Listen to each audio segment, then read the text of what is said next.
For the soul, there's no color but humanity.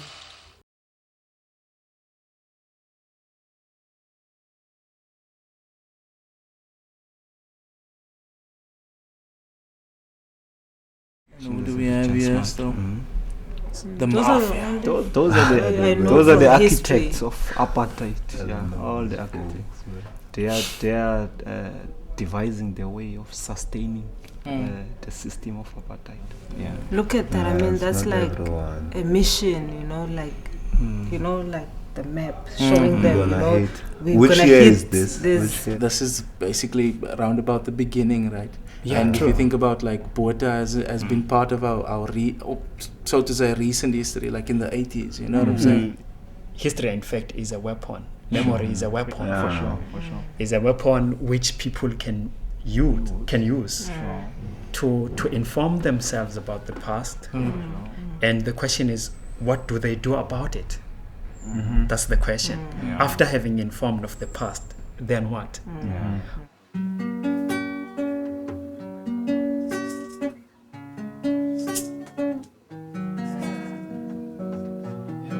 My heart and yours share the same beat harmoniously. A touch from you heals my scars amazingly. Parallel face-to-face conversations. In your eyes I see happiness. Beyond imagination, in your eyes I see dreams. In your eyes I see a reflection of myself as an angel with wings, my princess. You giving life to me with your beautiful words. My senses intertwine. In a sense you touch me with your words. When I touch you I hear a heart sing. When I kiss you it feels like I'm tasting life from a fountain, smelling you. Even if you're in a faraway distance, you're taking it back in 70s. That's where you get your natural fragrance. My affection for you burns like incense. Treasure your touch and presence. Now this life makes sense. Defying thermostats with these rising temperatures. God is an artist. I appreciate your feminine features. I savor joys and pains in my heart drive. Blindfolded with no doubt that scuba dive in the deep ocean of love. Natural, no need for cosmetics or manicure. African chick, rich melanin, your voice is pure. My passion inspires nuclear inventions. Flames of my commitment to you, beyond expectation. Flames of my commitment to you, beyond explanation. The flames of my commitment to you, beyond explanations. Like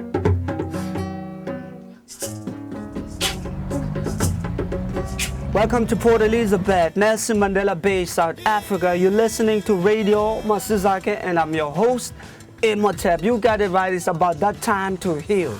On the other side of the line, you got your boy Rush. Hopefully we'll be bringing some fat tunes from the Nelson Mandela Bay. My broer, ek weet jy weet wat gaan aan nie, maar ons is besig met iets groot. Masakhanega logo, we about to give you fresh, innovative, progressive sounds, Sizamu kulisa xa senza olu hlobo. We are here to build each other, Masizakhe. Together, we'll lift each other. I'm in a step ladder. Things will get better. Though we're forgiven, but we cannot forget her. Here we are at the Port Elizabeth City Hall. We will be exhibiting different art forms, and it is these different art forms which we as cultural activists and artists, we use as vehicles of educating, and it is also another way of reclaiming our culture. Shades of blackness. What you see inside your mind, do you ever listen? We have so many changes, progressive changes that have happened in the country, but it actually doesn't mean that the struggle doesn't continue. The government have said it, but it's just that the struggle has assumed different forms now. So it's important for artists to understand that art is nothing else but the tool, A society without artists is a dead society. So let us heed the call. There are many brothers and sisters who are now 6 foot deep. So let us take this time as artists to be responsible, and wage this struggle. Let's build one another. This is people's ground music. Check it. Most definitely black and both sound when I storytell the truth of the traveling man with fact. Take you on a path to resurrect and let me propagate out of the ashes of racist slavery came street elevation, articulating against capitalist domination from jazz, blues, reggae, bebop, a pure synthesis of an African genesis. From the slave ships I brought to Soweto, speaking the simple language of the people in the ghetto.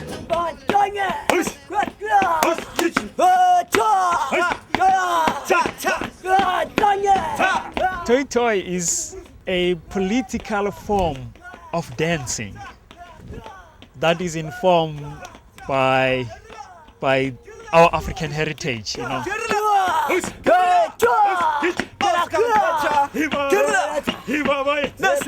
When we toyi-toyi, we form a circle. The circle thing is a big thing in hip hop because I mean when we cypher as MCs, we form a circle. When we b-boy, we form a circle. And then there's rhythm in the toyi-toyi, you know, and you have one person leading the toyi-toyi. So that person becomes an MC, you know, and then there's call and response. I mean, when you do the toyi-toyi, you chant something and people have to respond to it, you know. So, I mean, this is a lot, it connects a lot with like hip hop as a culture. I didn't quite understand what hip hop was all about. I can see them with Jones and some of his friends, you know, they were busy all the time, getting on, doing practices, sometimes getting places at school, you know. There were no facilities, actually, especially that year. Things were really hard because it was the apartheid era, you see. And of course, they were also risking their lives because the policemen didn't want to see them moving around and stuff like that, you know. Hip-hop is not just a vehicle of entertainment, you know. It's more than that, you know. It's about educating, you know, about building. That's why we have the philosophy, the theories behind hip-hop. I mean, we speak of knowledge of self, which informs us that, you know, it's more than just grabbing the mic, spinning on your back, or, you know, painting the walls. It's about facing the realities in our own communities, I mean, and doing something about it, you know. That's why we agitate for activism, you know, cultural activist, you know. You know, hip-hop is a type of culture where it's more about bringing you to a certain point. You still have the responsibility, right, to get yourself out of a situation, because nobody is gonna go home and put a pen in your hand. You have to put that pen in your hand, and you have to basically find, you know, the passion inside yourself to get up, you know what I'm saying, and do what you have to do. Because when we speak about hip-hop in its totality, we're speaking about a lot of things, man. We got arts and fine arts, graffiti art, we've got DJing, we've got film, everything. For me, it's part of hip-hop culture, man. Part of bringing out that creativity. You know, that is also somehow the gift that you've received. There's a use for that gift and a purpose that you have to fulfill, you know, as an artist as well. And if you just chuck that gift away, a lot of the things that we're speaking about won't be eradicated. I mean, that's what musicians should do now. Write about what they're going through, because now a lot of people are going through the stuff that you're going through, J-Bags. And you, same applies. These guys are hip-hop MCs. A lot of people are going through what they're going through, where they stay. So people can identify, they can learn something from that. And that's how we can build a nation. It's nation building time, nation building time.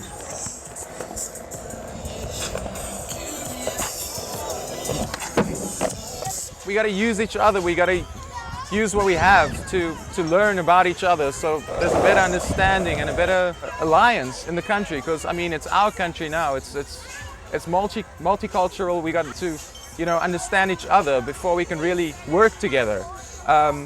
We got everyone just coming from all over the place, and we just getting into each other's space, you know, seeing what it's like for you, seeing what it's like for you, you see what it's like for me.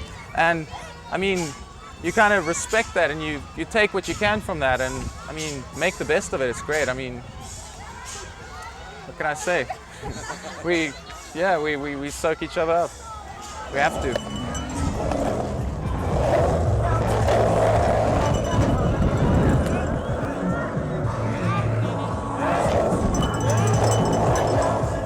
for me, living in the new South Africa, it's not like, I don't know, maybe I was just too young to know what apartheid was all about.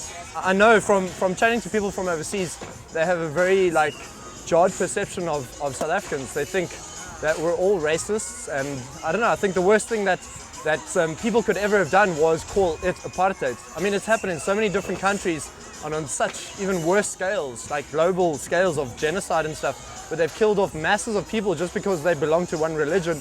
I'm not trying to detract from the horror that was apartheid, but I just feel it's not, people come here and they think that we're all still like that, and it's so not wrong. I don't even know what apartheid is.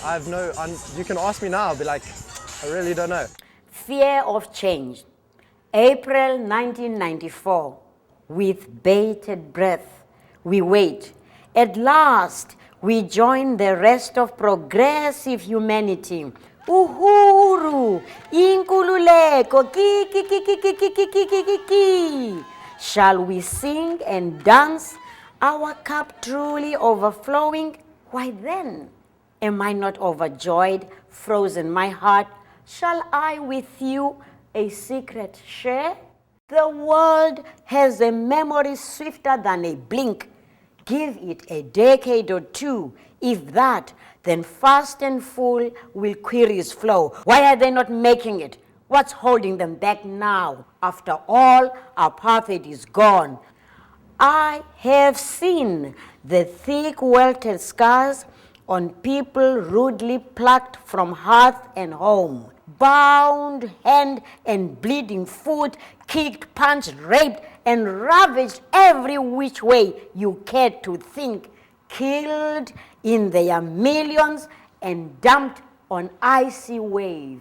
And today, those unlucky enough to survive the gruesome plunder annoy the world by failing to be quite human, by falling short of accepted standards of civilization. Never mind that on these people was performed a national lobotomy that has left them with no tongue of their own, no tongue to call their own.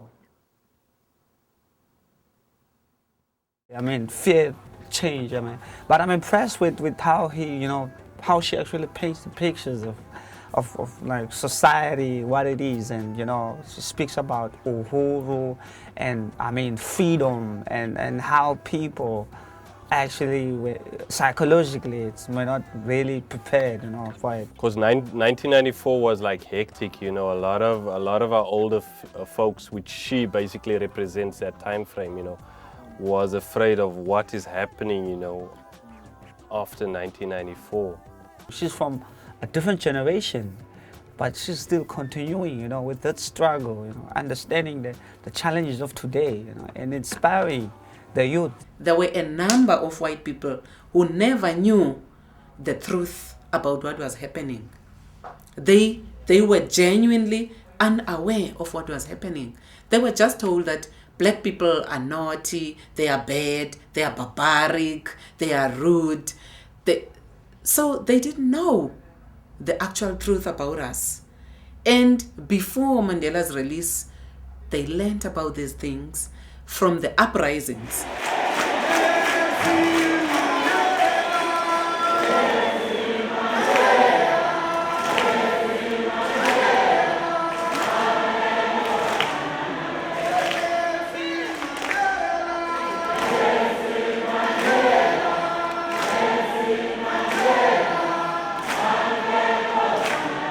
I think that was the turning point in the history of the struggle of black people in South Africa was in 1976.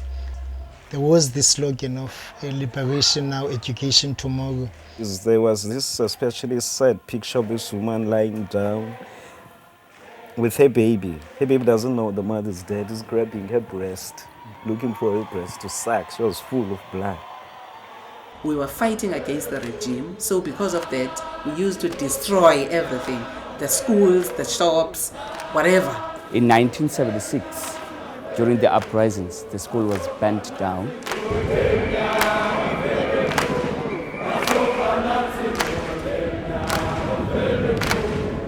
it was understandable because it was out of frustration, because the type of education that we were subjected to was nothing but a poisonous education that would make us slaves. So let us go out and liberate ourselves. Eastern Cape has been the flashpoint of resistance. I mean, if you look at the history of struggle in South Africa, I mean, great leaders like Nelson Mandela, Chris Hani, Siphiwe Mthimkhulu, you know, the list is endless. Steve Biko as well, you know, they came from the Eastern Cape. And I mean, this whole thing has to do with our history, you know, how it affected the Eastern Cape and how the Eastern Cape in turn played a huge role, you know, in ensuring that we have the democracy that we have and today, you know.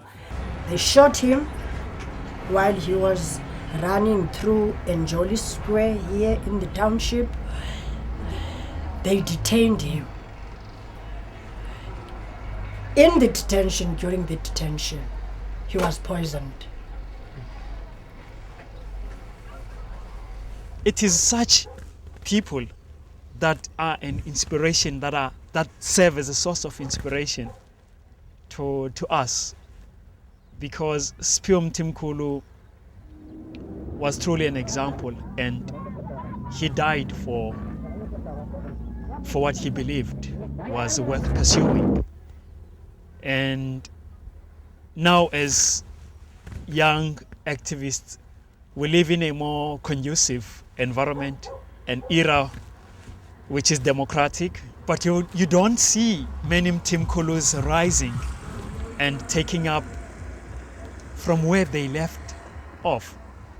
And it is therefore our obligation once again that we begin to renew our resources of inspiration. It's the dark space, gambling with your life. The dark space of street-cornered highs hidden in the recesses of empty minds denying a right to their existence. The dark space, gambling with your life.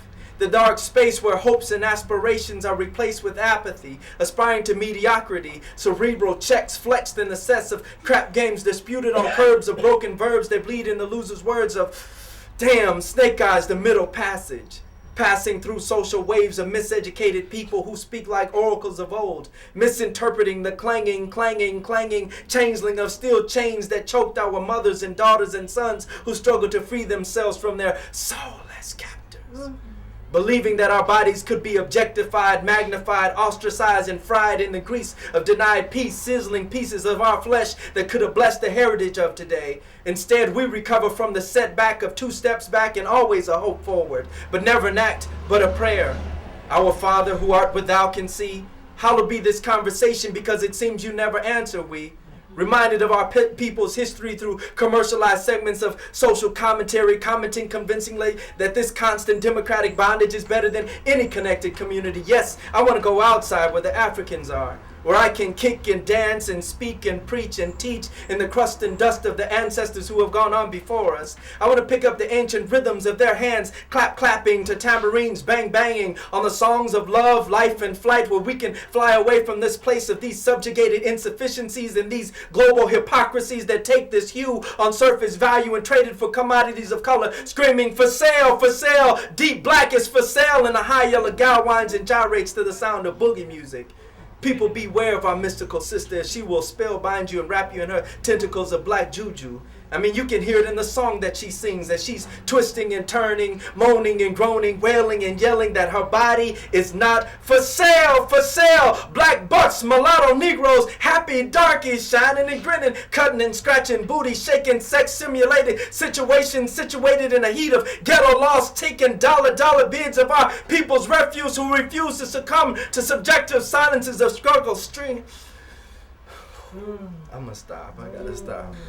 Akahlulwa lutho themba kuye kholwa kuye akahlulwa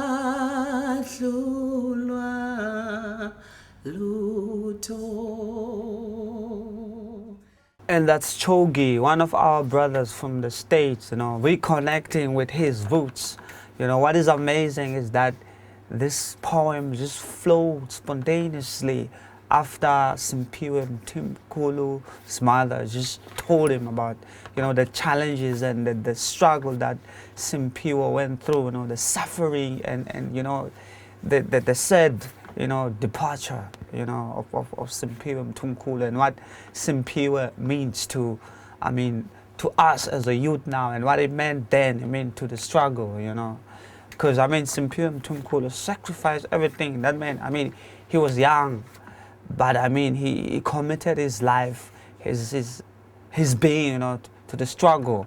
And now it connects with Chogi right here, because, I mean, the way he recites and the way he moves injects, his body. You know, he injects his whole being, you know, he's very committed in his art form. You can really feel, you know, each and every word, you know, paint the picture of, you know, reality that you can sense, that you can feel. It's like it's happening now, you know, which is amazing, you know, because it connects with the whole spirit, you know, of resilience that Simpiwe Mthimkhulu possessed.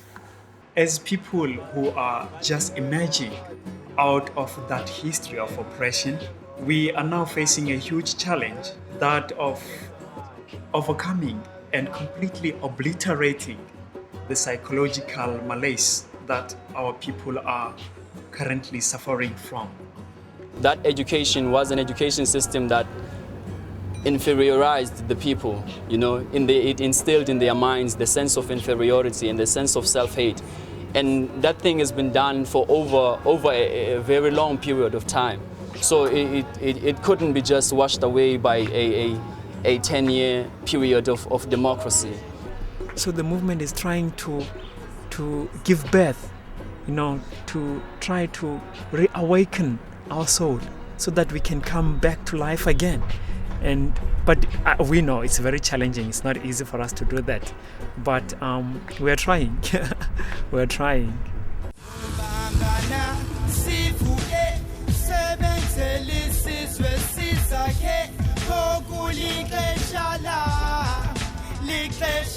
Someone once said to me, apartheid is dead, but what we are remaining with now is the stinking smell of the corpse of apartheid, the effects and the legacy of apartheid, you know.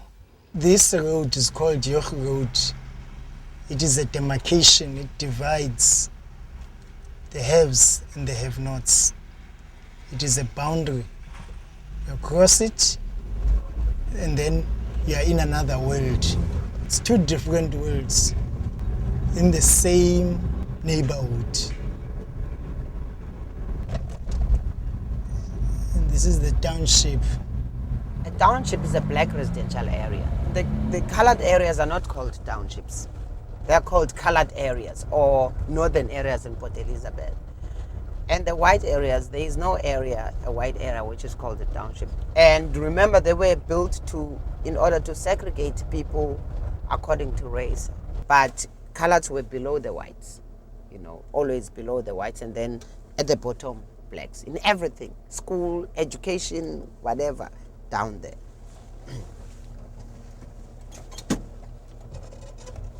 Yeah, now we are at Arlington Waste Disposal Site. This is where most of the people from the township, Woma Township, come to, especially those that are really, you know, the unprivileged people, the poor of the poor. You know, they look for zincs, for building materials to sell or to build their shacks with. They come here to look for clothes. They come here to look for food. You know, the basic things that really people can't do without. So this is their everyday life. Yeah, and I just wanted you guys to also, you know, have a look at it, see it, you know, and tell me what you think. You know, are we really living in the new South Africa? 1, 2, check it out. 1, 2, check it out. 1, 2, check it out. I'm not surprised that you go enter Pantukwelanga. The clouds are grey now, lo izulu liyaduduma. I can tell the rainy days are far from being over. All I see in these ghetto streets, inyaga nyaga, nala bukhata, mabasbona bayaskutuza, guilty by suspicion. Why? Ngengaye bala born in the location. The system yasenza makhoba, spiliso kwentaka, inhliziyo zibutataka. Kwakhala badala emhlabeni sithwele ubunzima ingquba kaqaka njengenqumbo yeminyanya wanqonqoza ukufa wangena engavulelwanga bekathi uyaspina but 6 feet under waphelela bekathi uyaspina but 6 feet under waphelela. Open your eyes, visualize my people are brass, realize this township lifestyle is painted with lies. Read between the lines, let your ears be circumcised. This ghetto is not paradise, you've been living a lie. Yes. He speaks about being critical of the media, and I mean it's roughly 13 years after our so-called democracy, and we still have a lot of the same issues, you know. So for us to uplift, you know, our communities, it starts with the mind, you know. So definitely, I'm feeling tools on that point that it just raised.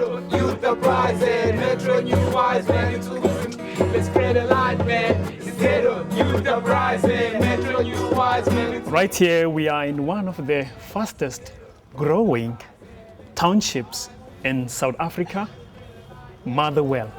Motherwell is a home to a population of 200,000 residents.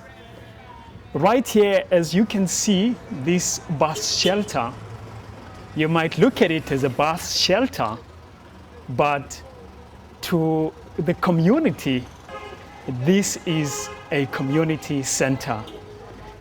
We have limited resources in our townships, in black townships.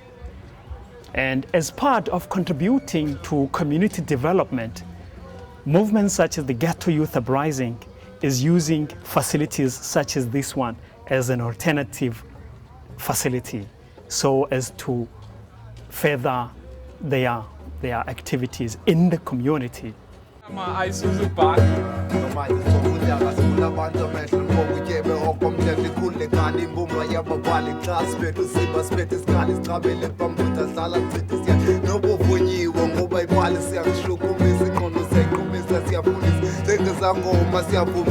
GYU as an uprising, because it will be somewhat strange for people now. We in South Africa and it's 11 years after freedom, and here you hear people talking about the uprising.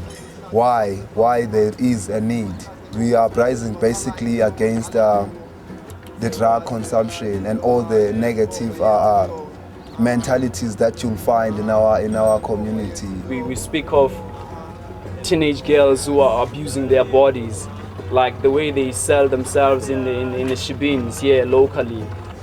Motherwell, basically where we're based, is rating high in the Eastern Cape of crime. So we had to uprise against that. Those are the challenges we're facing here. And Motherwell is a developing area, man. There's too many other challenges now on the field, on social level. AIDS is running rampant in the streets, you know. People get infected, people get affected. If you're not infected, you're affected, you know. Because of disease and crime, and people die, and then as a result, the most popular business, or the business that's really booming, it becomes the funeral parlor business, the funeral parlor industry. And we don't want that. We want to have businesses that are more like positive about the people, businesses that are going to be promoting life.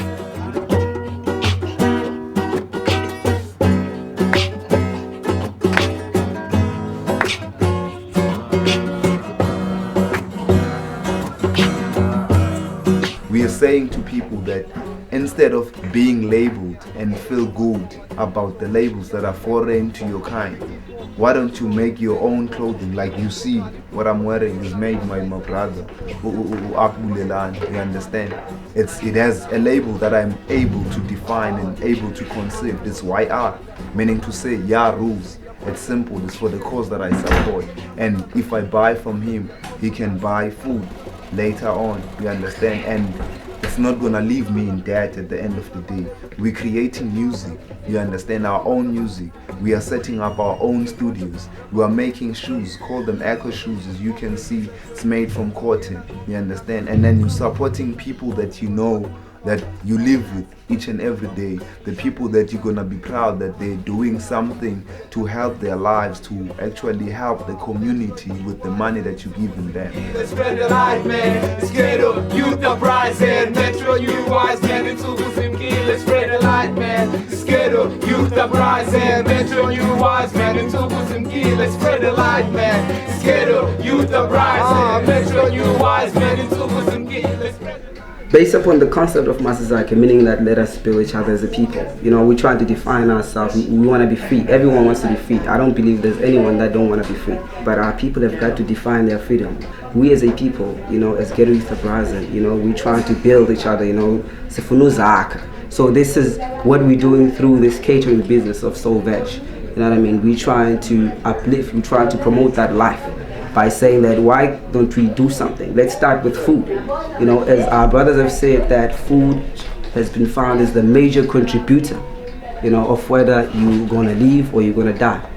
So this is part of our freedom. So we're introducing, you know, this cuisine to our people. You know what I mean? Hoping that at the end of the day, you know, they're gonna see it the way that we see it, and we're gonna promote life. And at the end of the day, we're gonna be free. It's not like we need to really create a longing in the youth. They're already longing for what we're presenting to them. Like they're longing for their sense of identity and the sense of self-love. So we pull together all the art forms, you know, visual arts, drama, even though we don't have much of it. But we were trying to pull together all the things that can be of interest to young people. And this is the space we actually use for outdoor performances, the live performances, performance art. We do it here, and we call them Insimi, which is the garden. This is where we're planting the seeds of righteousness for tomorrow's uprising, for tomorrow's youth and the future.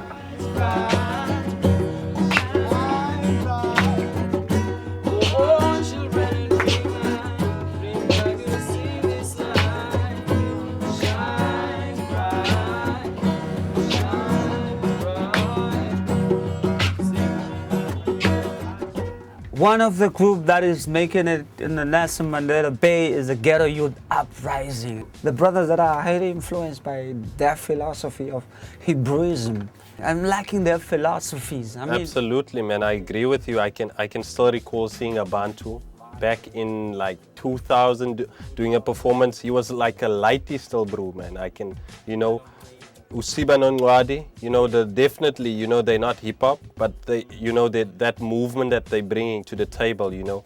I don't know if you heard of this Afrikaans punk rap group they called Populist. The scene's boomed in the last like 3 years or so, but lately genres have been coming up and they've just been doing some new stuff like the Afrikaans scene. We got a band called Populist down here, and they just basically, you know, own the show now.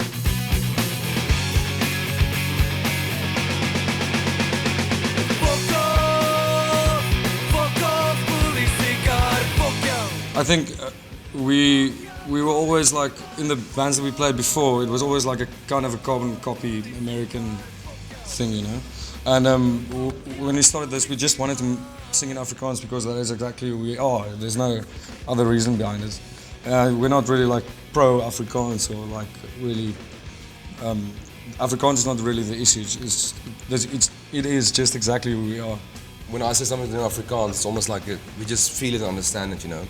The moment you translate into English, it just loses that like aggression, you know. Like I said, like kan iemand like a god bel, you know. It's got that sort of like tone to it. Afrikaans people, all Afrikaans people are, you know, still have the old Boer way, and they racist towards black people. But you know, that's why I take my hat off for bands like Populist, who kind of keep the Afrikaans thing alive. But it's not according to the stereotype Afrikaans. Even the English kids and the black kids think it's cool because they say what they want to say. Even my parents like them. I mean, with a name like Fuck Off Police Car, translated Fuck Off Police Car. And I mean, they're a voice in this country.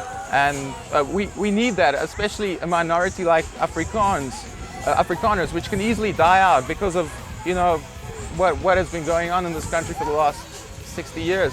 We need Afrikaans culture to, carry on, keep traditions alive. I think like sometimes people don't get the idea or don't actually get what we are saying. Like we get to shows sometimes where people are wearing the old South African flag and then they're singing with our lyrics. And it just doesn't make sense, so they're obviously not getting it at all. Yeah, like they think the fact that we are Afrikaans makes that we're proud of it. Yeah, makes us proud of it and believe in everything that's happened, While we actually, in a weird way, totally like a new generation of, like you said before, we just do what we do.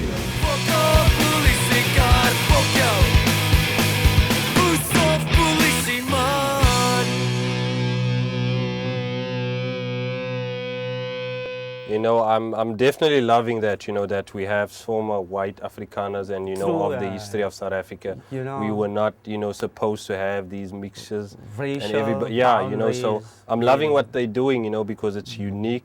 Afrikaans has always been seen as an oppressive language, and they're doing their thing in Afrikaans, and it's something that the youth can relate to, so true, yeah. Definitely breaking that boundaries that have been set, But what kind of music do they do? Is it in line with that resistance mentality? Yeah, I would say so, it's like a little punk Afrikaner rock, definitely, a form of resistance that their music is bringing, and also making Afrikaner youth feel proud, a part of this, new dispensation, True, because we do not want to let anybody to feel out of, this new South Africa, because it's for everybody.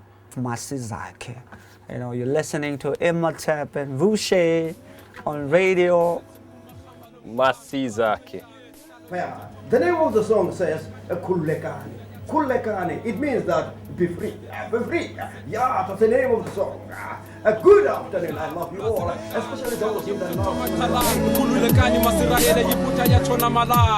Yokel Johannes Kani Blocho Beke Kanan Baisarinde info Siakululan Kwaye Siapultulan Indele Singa Seku Soloko Stukushan Lokani Vana Manja Ikule Ganya Lule Sandla Obelange Meshweni Siya Panja Kufike Tini Nine. We are now at the community radio station known as KQ FM, meaning Nkobela FM.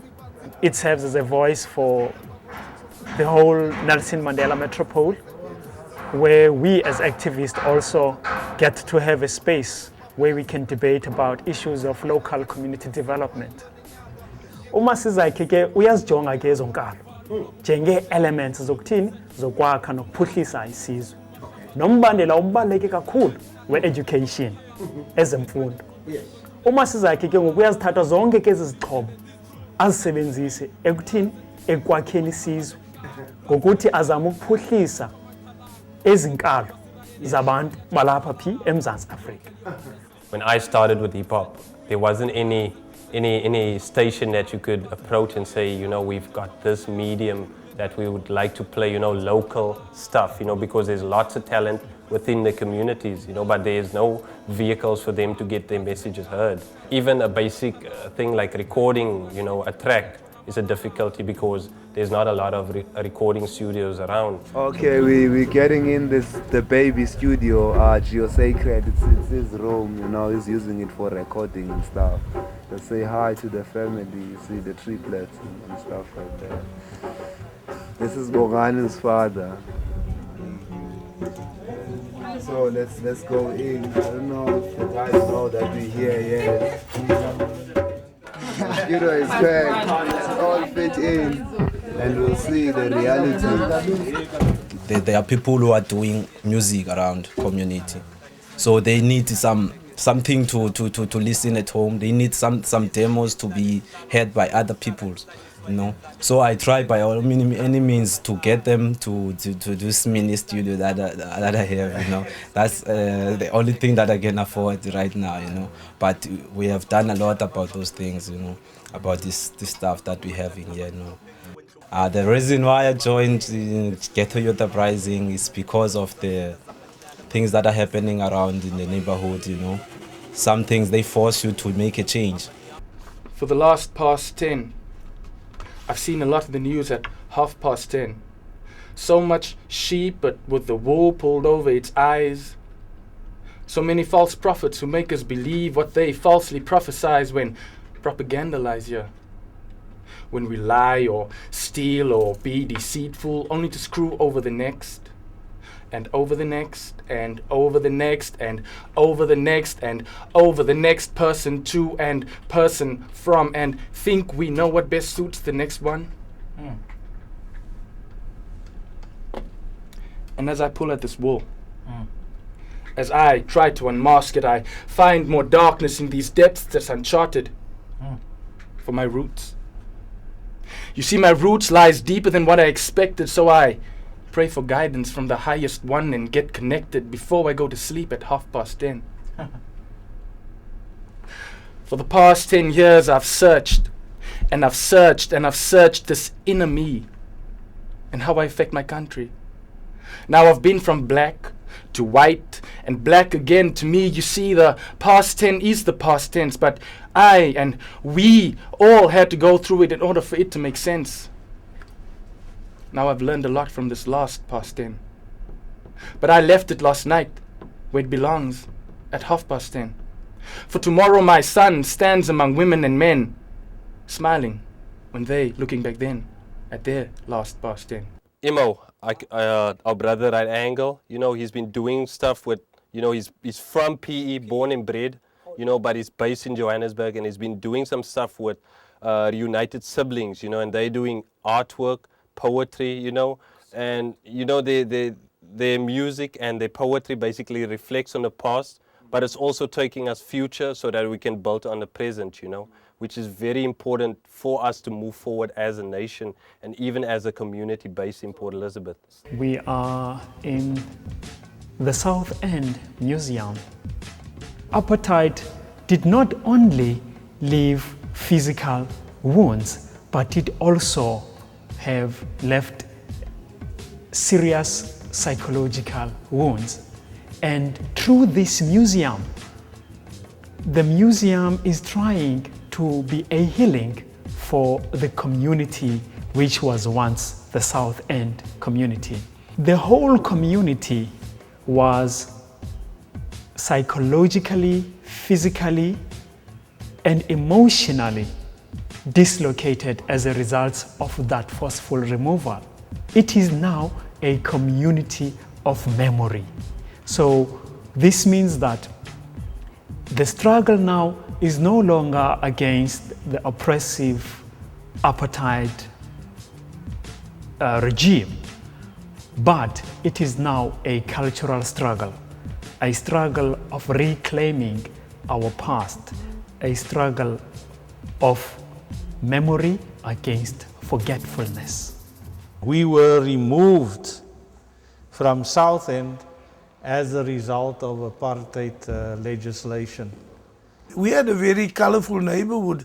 I remember there were Chinese people, there were Italian people, an Indian school teacher, there were Muslim people on our right and Muslim people on our left, and so-called South African white people further up the road.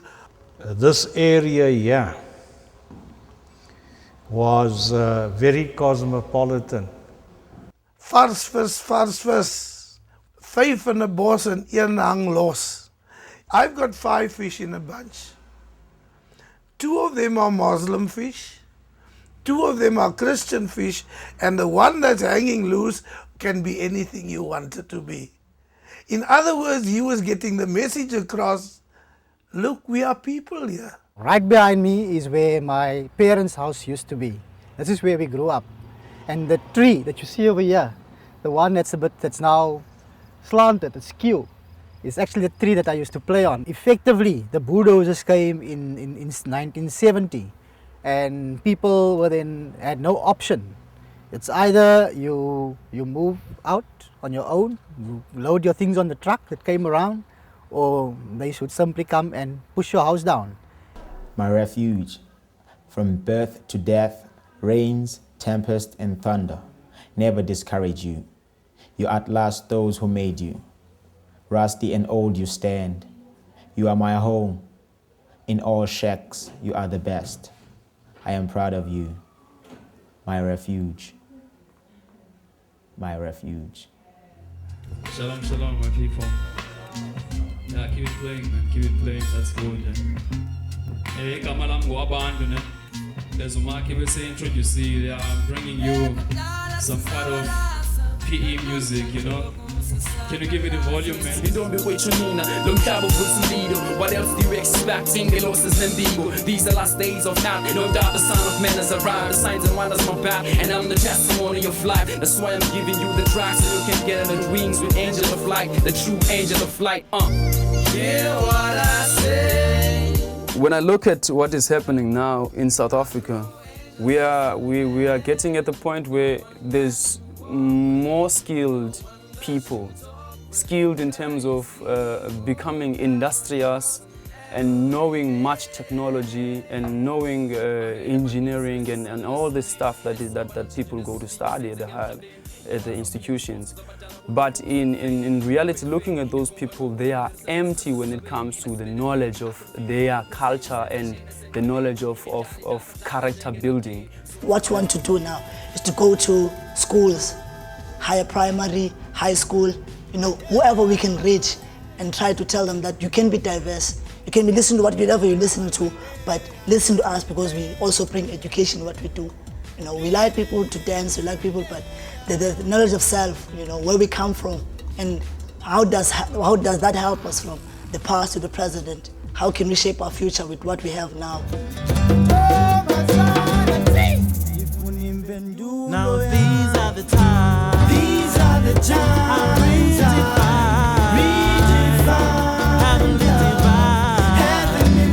Our strategy now is music. Music, arts, culture, and everything. Introduce them in activities so that at the end of the day they can get knowledge. They can get like their backgrounds, where they come from, what's their history, who are we really, what are we here to do. What we are doing as Masizakhe, we are looking into the different aspects of education, culture, and art, and how these link up together to form our own identities, who we are as a people. So we are building each other, building together a nation. When we normally teach poetry in class, the learners actually experience it basically just as a string of words on paper. When you have learners or people actually performing it from their hearts, it makes the words jump to life. And the message and the meaning comes through much stronger. And it makes it so much easier for me to teach in the classroom, so it doesn't just become an academic discipline, something that they need to do in order to pass at the end of the year.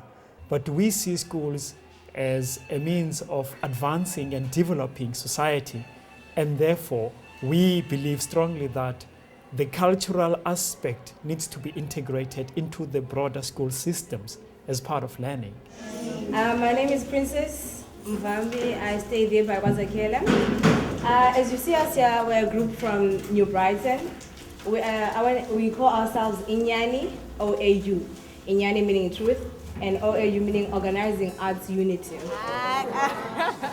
It must be me. There we've got people who were already artists before, who knew how to perform, who knew how to write their poetry and sing and everything. But what we're hoping to achieve now is to go to the youth that don't know that they've got the skills to write and show them that you can do this. Because if I can do it, because I'm sure now 2 years back I didn't know that I could write, but now I'm writing and I feel what I'm writing, and it makes me me, it keeps me rooted, you know. It just makes me realize that there's a lot that I can do which is constructive and help the youth, you know. Hopefully it will stimulate them into thinking that, okay, this is a format that I can use the structure and the discipline itself, and then come across with the way they experience life on their own. I'm guessing Pillow Talk went terribly wrong because I saw my house being torn apart. Found myself intertwined in intestines, dodging drops of fatal drips. My arms could only stretch so far, and I could only cry so loud. Believe me, Mama, I fought. I'm guessing these are scars I'm covered with. My baby, if excuses were life, I would feed you these with the greatest pleasure. See, I found hell just beneath my pillow. Must have been unsexed by the gods, cause I found myself deep within the dungeons of hell. Baby, I would love to say he was nothing but a booty call. But in my heart, till little light I dare not blow out. Shame is, to him I was nothing but the tip of the iceberg. I sing on his cake, he used to say. To me, all that sounded like love of another kind. Never cared enough to investigate what kind. So I apologize for having to apologize. Believe me, if I had known that clinic was nothing but a dark corner experiment, I wouldn't have gone. If I could, I'd take this hand out this box through this soil and lift you up to see the sunrise.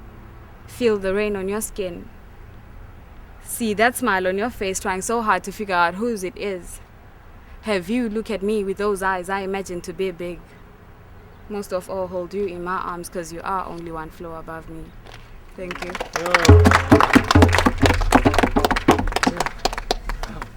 And that's our viewer from the spoken word art movement, using words in a very powerful way, I mean, to heal herself. You know, I think that's what South Africa needs. It's important, you know, for us to heal everybody, not just selected people. Would we ever have therapy as a nation then? Would we ever really heal? The healing of the nation.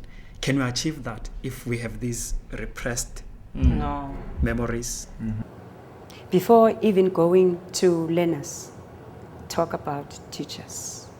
Because in order for the teachers to teach that, to teach what they expect to see and hear, they have to be healed first. Therefore, music, drama, poetry can be used as a tool to heal the educators first, because they've gone through the pain. They've felt the pain. They went through that aggression. My dad's sister married, her husband was dark, but all their children were fair. Their youngest child was a year older than me. His name was Douglas. He went with a group of Chinese to the white movies. Movies were separated. And I said to my mother one day, Mom, why can't I go with Dougie on a Saturday morning to that place where he goes? And I'll never forget, you know what was my mother's answer? When I asked her that, she took out a strap, a belt, and she gave me a hell of a hiding. And she burst out in Afrikaans. And her words were, Jy vra nie weer dit vir my nie. And my mother didn't allow us to talk Afrikaans. My mother could speak Afrikaans, Xhosa, and English. But it wasn't appropriate at the time for her to speak Xhosa at all, or for people to know that she could speak Xhosa. And she read us in English, so she never spoke to us in Afrikaans. But at that time, she was so emotionally upset. She beat me. And I never understood that until I was a grown man. And here's the explanation. You see, she was dark of complexion. She, as a mother, wanted to give me her best. But this was one thing she couldn't give me. She couldn't send me there to enjoy the movies, to enjoy the popcorn, to enjoy the hot shelled peanuts, to enjoy the candy floss and the stagecoach and the Three Stooges and the Tarzan movies and all that. She couldn't. And in her frustration and in her anger, she beat me. And that is how it manifested itself. By doing that to me, so that I shouldn't ask her again, and so that she couldn't go through the pain of refusing me. Child of the soil. I am the child of the soil, grew up in the dusty streets of the congested township where no tranquil prevails.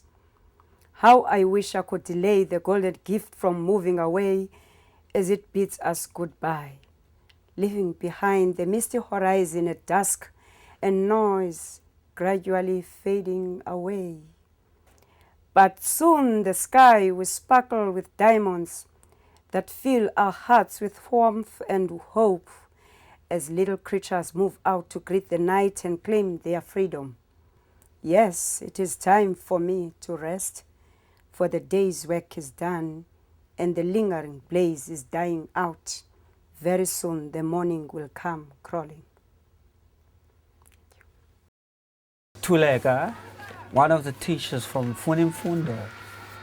There was a powerful story about Brother Dicky, or I should say Uncle Dicky, you know, because every kid in our community call the older people uncle, you know. And former principal of Sapphire Primary, you know, just telling that devastating tale of what he had to face as a kid because he had a darker complexion.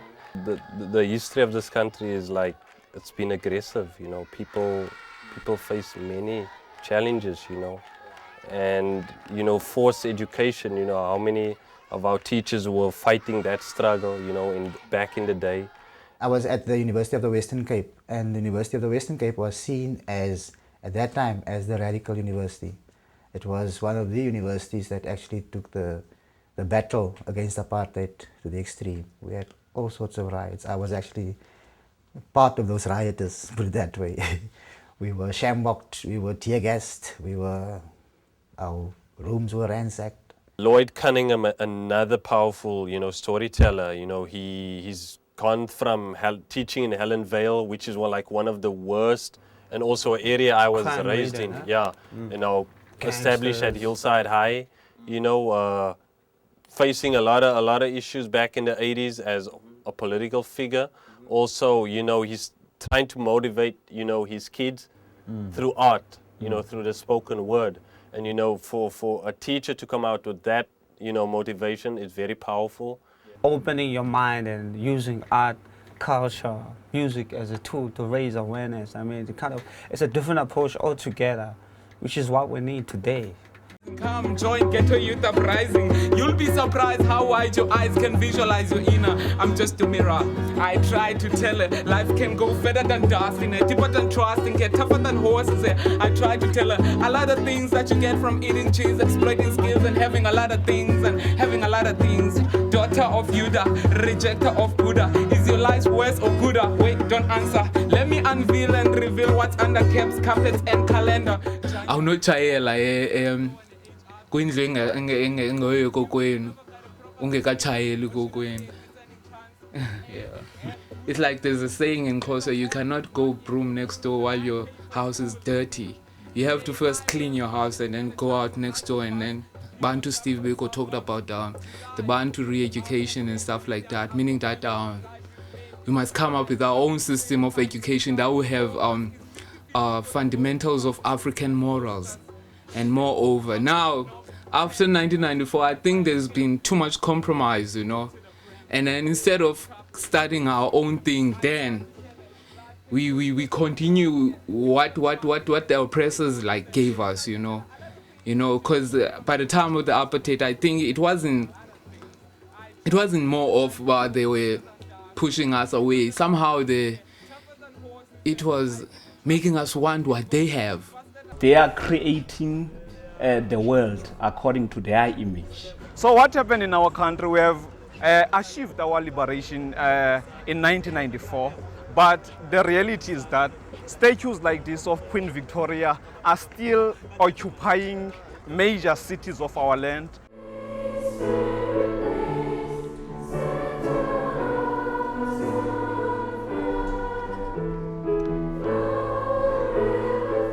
We have a brochure on the school giving maybe the background, the history, and if I can just read a little bit from it. The school aims at providing sound academic instruction, instilling in our pupils a high code of ethics and awareness of others. This will enable them to become well-balanced and responsible members of society. Our traditions and ethos are based on Christian values and beliefs, and I truly do believe that in that lies our strength. But we do set out to develop girls as women. We're not developing young children as people, we're developing girls as women. I think Port Elizabeth is exceptionally lucky in the standard of the schools that we have in the town.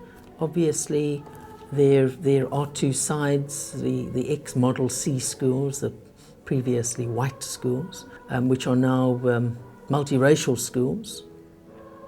And then we have the township schools, which are still predominantly black schools. There are no white children attending those black schools. Unfortunately, the whole heritage that they have is disadvantaged. When the oppressors came to us, they came with the tool which was they were defining everything for us. They had to define our culture as being savage. They defined everything that we did as backward. They defined our source of healing as witchcraft, you understand? Meaning what they had the power to define. But there is a way that they do it back in their own culture. Because there they have got imbizos and indabas, gatherings where people do things.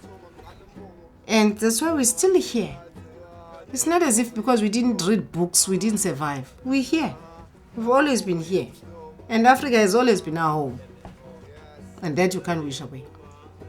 So whoever came with books is fine. We're very happy that they brought books to Africa.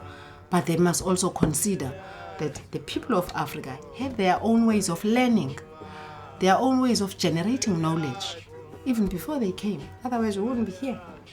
When the colonizers came, they knew one thing that is more important than any other, which is the mind of the colonized. And that's where the real struggle lies currently.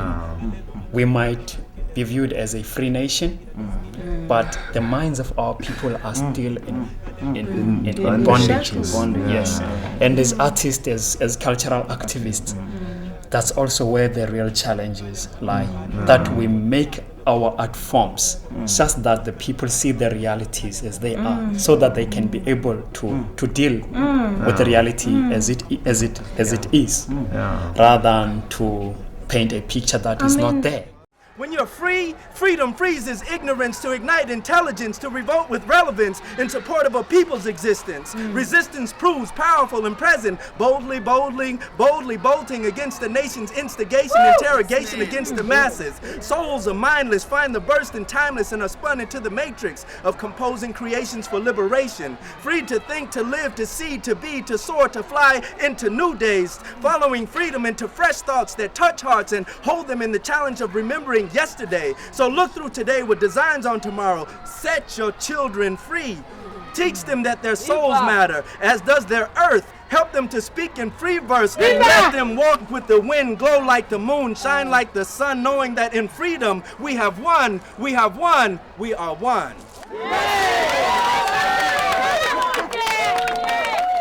Some powerful words from the late brother Kipchoge.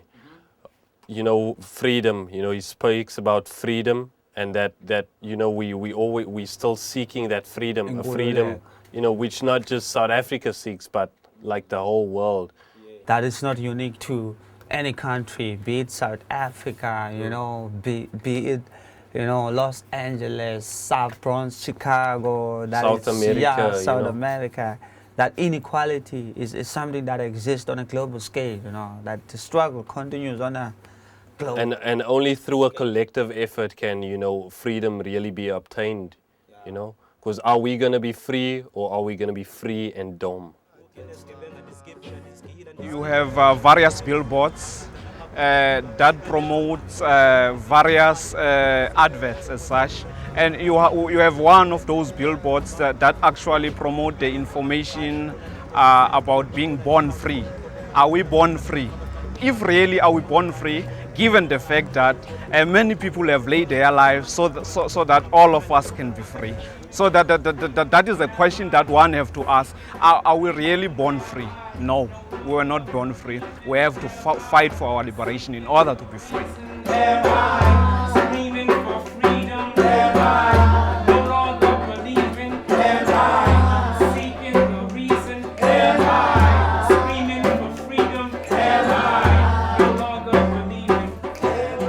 I think Nkusta is right there, you know. We were not born free. People died for this freedom. People struggle for this freedom. People were hanged for this freedom, you know.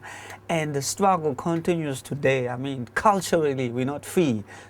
That's why we're waging this cultural freedom struggle, you know. That political freedom that only certain people gained, you know. And I mean, Isham hit it on the head further with his spoken word piece. You know? I mean, are we really free? That's still a question that remains in my mind, you know, because walking daily and seeing, you know, a lot of the things that's going on around, that question still remains in my mind.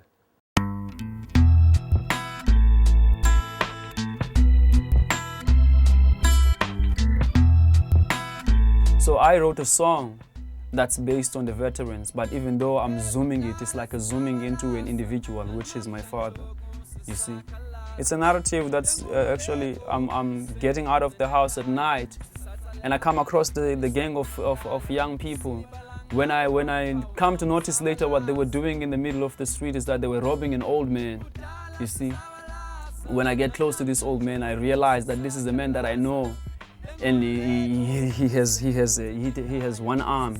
So I remember when I look at him lying in the blood, being stabbed by young people robbing him, I remember the story he told me about the arm. He says it's a symbol, it's a sign of the struggle. The second verse is starting with 76. That's where I lay down the story of him being taken by police because he was keeping the weapons, and then they got him in a van. When he come to realize the situation of a van, when I draw it there in word picture, it's the van that has got some blood marks in it and some feces. It smells of feces and vomiting. You know, it tells of a story of people that were taken in it, inferiorized. Many soldiers, many freedom fighters have been taken in the same van. It has not been cleaned.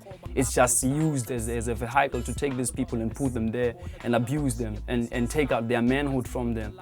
You see, that's how I draw the van, the police van. And the police van took him and to actually torture him, you see. And after they tortured him, they charged him of high treason and all those stuff, you see. And they sent him to Robben Island.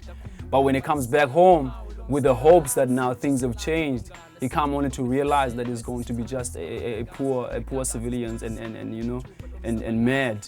And now he's being poked at by the streets, the kids, you know, on the street. They are laughing at, they're making him a laughing stock for his one arm. They don't know where it began. Now this night when I'm walking on the streets, I come across him, he's being robbed by the youth, you know, at the time of democracy. Emotions, life and its effects arouse my emotions like sand in the river banks. I sit upon the pile of miseries. My stomach rumbles like thunder. I have a heart broken by hunger. And I wonder, oh, how I wonder.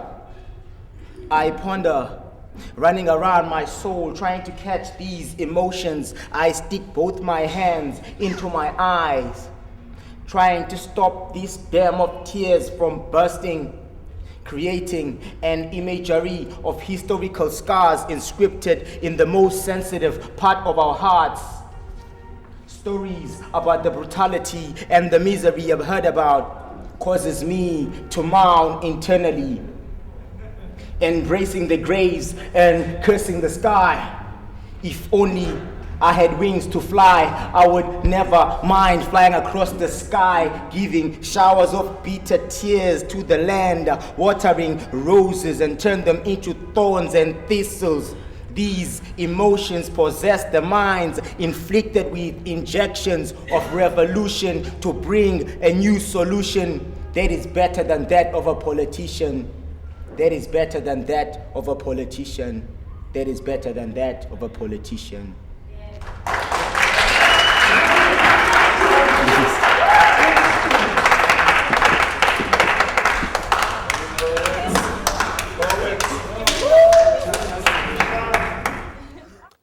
That joint just stirred a lot of emotions up in me, man. I mean, where we were, where we're going, you know, that poem spoke about it all, you know. And I mean, I've never heard him before, you know. I'm so happy he brought through his tracks, but it's very powerful, you know. And that should be included in a school curriculum. So by evoking those emotions, by evoking those memories, you'll be able to inculcate to the present youth and to the present generation that history is very important. Yeah. One have to learn in order to build the country into something which we all aspire for. And you know, I mean, we played a huge role. Because I mean, we formed the African hip hop movement, Imhotep, And what is so strange is we never realized at that time, you know, in that little garage, we were forming something that was going to be much bigger than what we envisioned. We planted the seeds, I mean, with the African hip hop movement. I mean, look at the work now, you know, it's all about building each other up. These are the times I redefine love, heavenly divine, especially with you as mine. These are the times I redefine love, heavenly divine, especially with you as mine. I ever love, ever believe that souls are no matter those shoemakers. No man can ever man creation. Godly can act, can entitle, can unroll metaphors, cause medicals, culminate to Babylon, pig, chickens, big chickens, soft ground to die on. I ever deny, never allowed myself to just do whatever, whenever, however, life composes symphonies, diagnosed with miseries, moments of wisdom by 180 degrees. I seek for the divine, I look for mine, under shrine, behind Buddha comes the time, beyond cause of Bob Marley, Marcus Garvey, Patrick Lumumba, Yeshua, still black, mentally, British, English, Finnish history, destiny. How will I treat my wife to be with this shallow history? How will I treat my wife to be with this shallow history? These are the times I read. We have traveled a road of transformation and improvement, but we're not there yet. We still got a long way to go. We still need to walk this walk, and these are the time to build each other up. You've been hanging out with Imhotep and the one and only Ruche on radio, Masizakhe.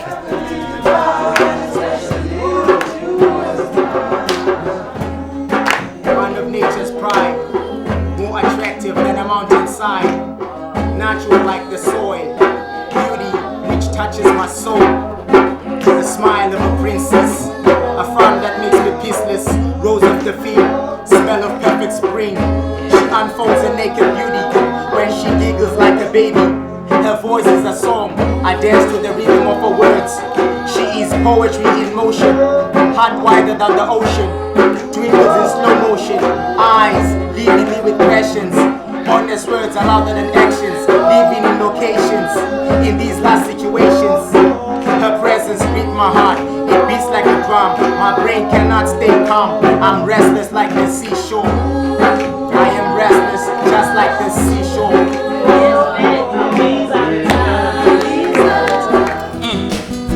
Listen, these are the poets I know. Yeah. These are the poets that flow.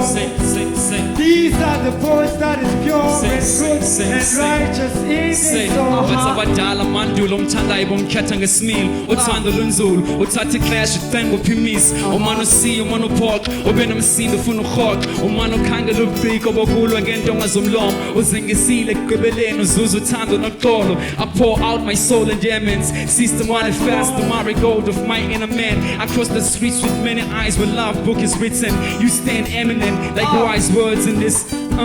These are the times in this. These are the times in this.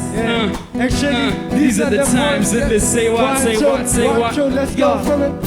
These are the time to educate, elevate. Time to take this time to understand our history. These are the time to break this miseducation. These are the time to sit down and analyze. These are the time to meditate, elevate. Take your mind to another level where you connect with your own history to see things in proper perspective. Understanding the basic fact of who we are. African people, you bound to feel the people. Synthesize the truth from the ancient past. I'm not trying to be American wannabe. This is the same argument to break this mental chain. It's mental slavery, taking this time gradually to break these mental paralysis. Time to decolonize your mind. I'm a natural mystic just like Bob Marley. Let me a moment in your lifespan that I articulate the reason we slam. Poetry, this art of thinking out loud, transmission of sound that frees the bound keys. An MC is a walking book that everybody got to pay to him, who interprets time and age, a minister of truth not round to sway. And people back to their roots, he never fakes in their boots. Him a lyricist that never lounges, for he knows there's no time to tell. The world is cold already. Revolutionary, from artisans to daily practice, similar to Cliptown. He flips now to shape the face of the future. An MC is a soldier, clad in black berets and a khaki gear, leading the march, never saying much. Motion is the loudest voice. Their audience has no choice but to tap their feet to the rhythm composed by reality that strikes like lightning. Check it out, y'all. These are the times, y'all. Check it out, y'all. These are the times, y'all. These are the times, y'all. These are the times I redefine love, the heavenly divine, especially with you is mine. And these are the times I redefine love, heavenly divine, especially with you is mine. Respect my people. Yeah.